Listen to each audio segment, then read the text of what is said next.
when the gold price starts to go bonkers, then everyone's going to want to know what the story is. Well, it's pretty simple. We're creating too many dollars. Why does everything cost so much?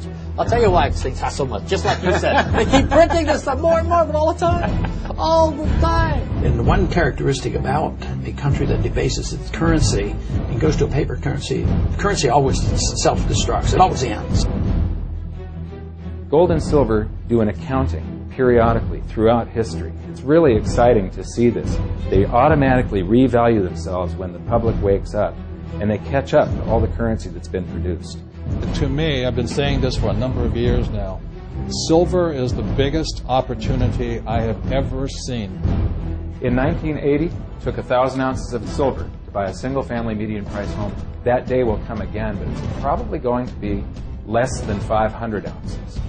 You want to buy a single-family median-price home outright, no payments, no down payment, 100% cash flow, put $8,000 aside today.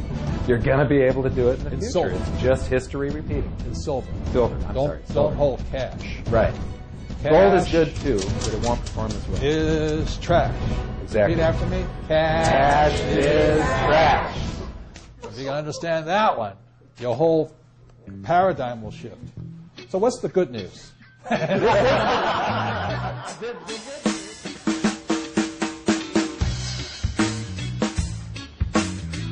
We're in New Zealand now. This is the final stop on a Rich Dad tour. I've been on a tour with Robert Kiyosaki doing these Rich Dad events in Kuala Lumpur, Singapore, Australia, and New Zealand.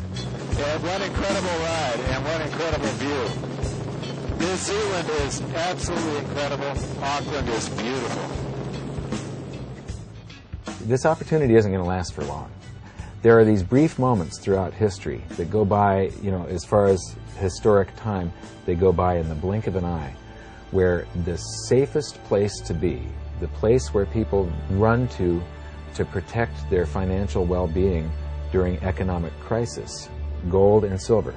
They have been the safe haven for your finances for 5,000 years. And there's these brief moments in history where they simultaneously become the asset class that has the single greatest potential gains in absolute purchasing power, and we're in one of those right now. With every time they create new currency, and they're doing massive currency creation now, it creates a bubble somewhere. I believe the next great bubble is destined to be commodities and the precious metals.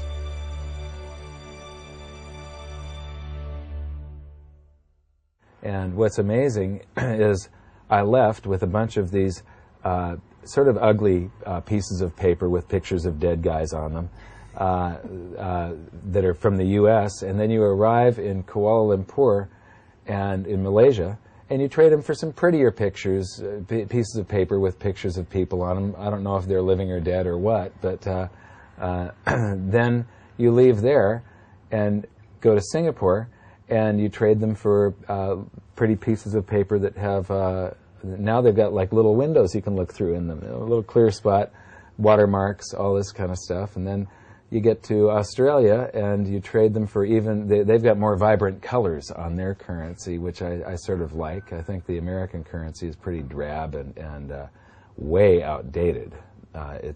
We're just catching up to the rest of the world when it comes to the security that's in the notes to make them less counterfeitable. And then come to New Zealand and trade them again for different pieces of paper. And what cracks me up is governments are sitting there cranking out this stuff on a printing press, just laughing all the way to the bank, and we actually work for this stuff. I mean, we really work our asses off our whole lives for this stuff that they're just cranking out, at a tremendous rate here. And it transfers our true wealth is measured in our time. And it's our labor and the time that we have in our lives to create things. And they're able to get some of that time and labor at no expense by just cranking out this stuff. It's amazing.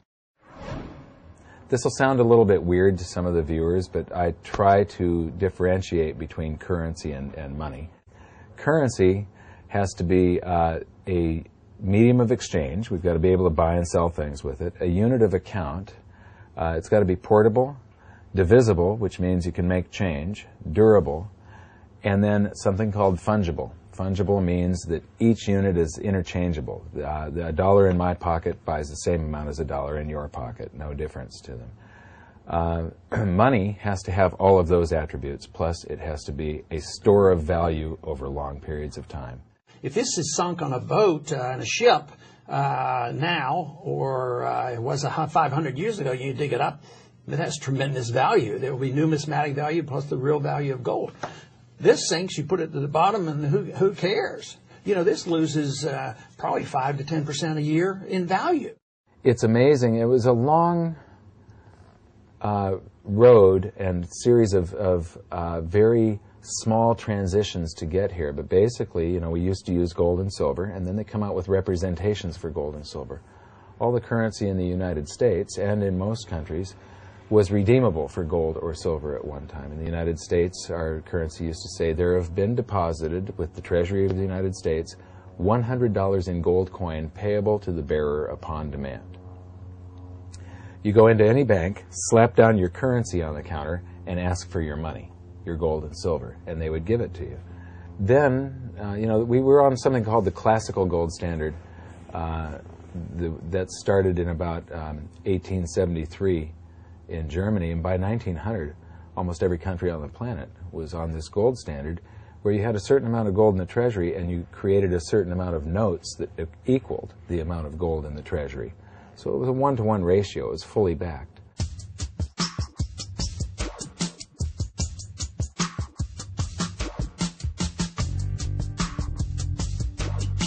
Fiat means an order by an authority that has the power to enforce that order, or a decree.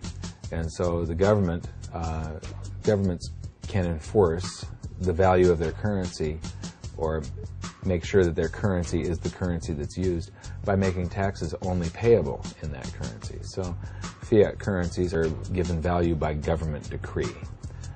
There's no intrinsic value to them. In fact, you know, it costs about 6 cents to create a dollar bill or a $100 bill, but basically there's maybe 3 cents worth of paper and ink, and then some labor and transport and all that stuff, except they've ruined the piece of paper. You can't write a list on it now because they printed it with ink.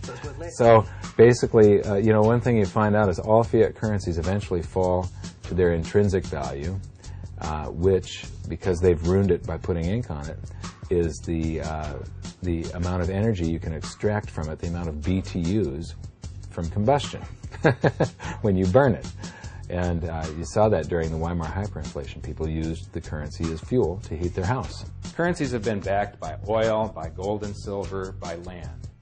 As soon as you remove something that you can't, something that puts financial constraint on them, where you can't just print as much of it as you want, the currency is pretty much doomed. It's beyond astonishing. And if it wasn't for the horrific effects, it would be more ludicrous. It would be actually comical that we could stand up and have some fun with it. But it is actually horrific. When you look back in history for the last 3,000 years, every episode of this kind of silly crap ended very, very badly. You can see them repeating the same stupid mistakes today. And those mistakes, you go through history and you see something that...